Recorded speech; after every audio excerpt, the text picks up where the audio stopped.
TARDIS blue, are you gonna get the daughter into it, whether she likes it or not?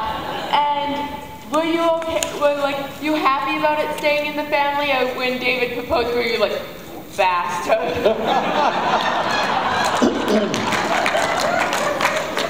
No, well, there was a great continuity in George's life, because one minute I was paying her bills and another Doctor Who was paying her bills. So, no, that's a joke, I'm kidding. No, I was, it was wonderful. It was wonderful. It was very sweet.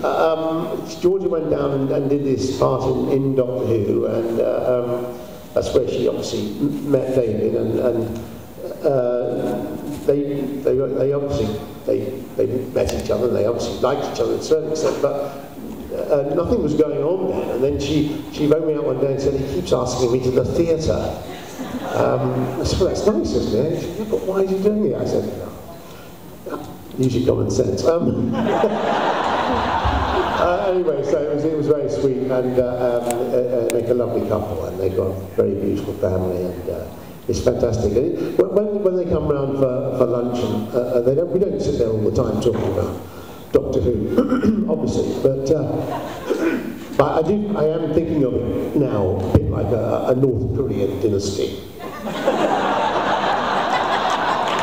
I'm just going to pass it on down the line. No one else is going to get a look in it. So forget it, anyone who's thinking about it, all right?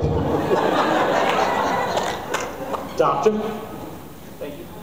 Yes, I grew up, and when I was a child, of course, Tom Baker and you were my doctors, and I went through the whole regeneration thing with you, and it was a kinder, gentler doctor, and I learned to love that. And I love all the doctors now, but my interest, I wanted to thank you too, my interest in science, and that went on in my career and everything, so that was what I really wanted to thank you for. But the question, yesterday, we were listening to Paul speak, and a child asked, don't you wish you were still the doctor, or the doctor again? And he kind of squirmed around his chair and said, yeah. But the way I always felt, and I wanted your opinion on it, because you're one of my favorite doctors, do you always feel like you will always be the doctor, like, from William Hartnell to Matt Smith, aren't you always going to be the doctor? And this is so big, the doctor who you were. This is the longest running job in show business, really, because you don't ever stop being the doctor that you were.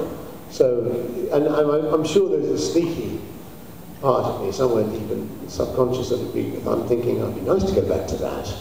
When I'm a bit older, I could be the 15th generation. Now they're going back to older doctors. Why don't we just go even older? No, I think I do very much feel, especially this year has sort of cemented that you do feel very much like you're part of a very iconic show, and it's fantastic, and I think that's, so we will always be the doctor. It's a bit like the president, isn't it? Like Mr. President, you think? I'd like it to be like that. Hello. Hi. This is a little different. So, I thought you were fantastic as the Doctor. My favorite role that you played, though, was David Braithwaite on At Home with the Braithwaites. Thank you. And it was nice. It was nice seeing Sarah Sherm as John Barrowman's wife. But what are your memories of filming that show? Do you still keep in contact with some of those cast? Yeah, well, it's about A Home with the Braithwaites, which I know was available over here in some areas, wasn't it? I don't know exactly where it was available. It was on BBC America. Oh, it was on BBC America. Which is actually, it wasn't a BBC show, but never mind. That never stops them. Never stops them, no. It was a great show, and I was, interestingly, I wasn't a particularly nice character in it. I was the rather horrible father who was having an affair with his secretary and being rather hideous to his children. But I have stayed in touch with people.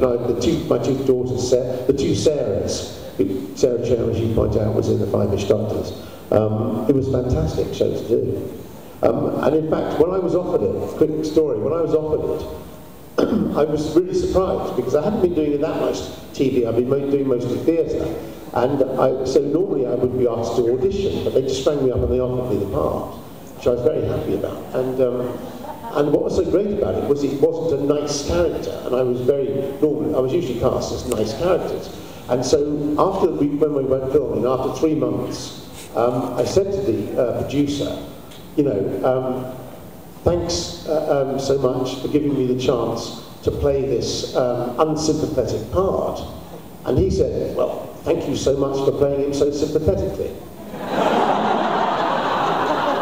And it was at that point that I realised the reason I'd been offered it was that they had this rather unattractive part, and they thought, who could we get to play this rather unpleasant character?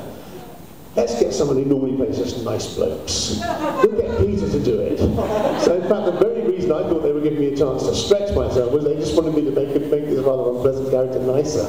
But hey, I don't mind about that. It was a brilliant script, and I was very glad to do it.